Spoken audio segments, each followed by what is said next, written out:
Welcome to everyday cooking. இந்த வருஷம் என்னோட பர்த்டே ஸ்பெஷல் என்னென்னா, நானே செஞ்ச இந்த பிளாக் ஃபாரஸ்ட் கேக் தான். நானே செஞ்ச இந்த கேக்கை நானே கட் பண்ணி ஃபேமிலியோட பர்த்டேவை செலிப்ரேட் பண்ணோம். இது ரொம்ப பெரிய செலிப்ரேஷன்லாம் இல்லை, ரொம்ப சிம்பிளாக ஒரு ஃபங்க்ஷன். அதை நான் உங்களோட இப்போ ஷேர் பண்ண போகிறேன். இந்த ஓவன் இல்லாத பிளாக் ஃபாரஸ்ட் கேக் ரெசிபி இன்னொரு வீடியோவாக வருது, கண்டிப்பாக பார்த்து செஞ்சு பாருங்கள்.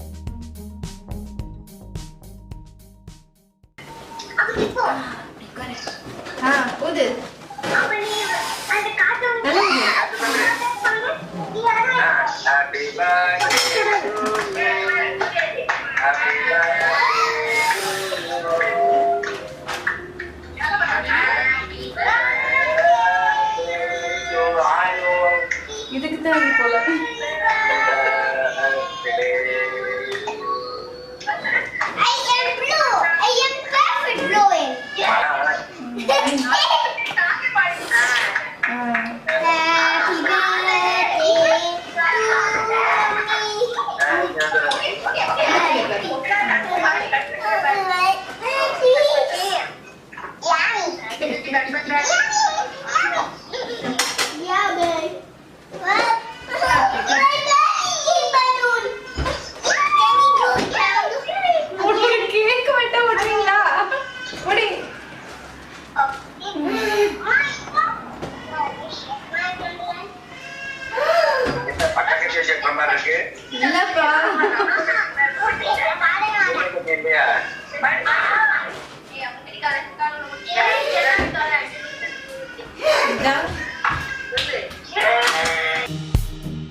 Wait.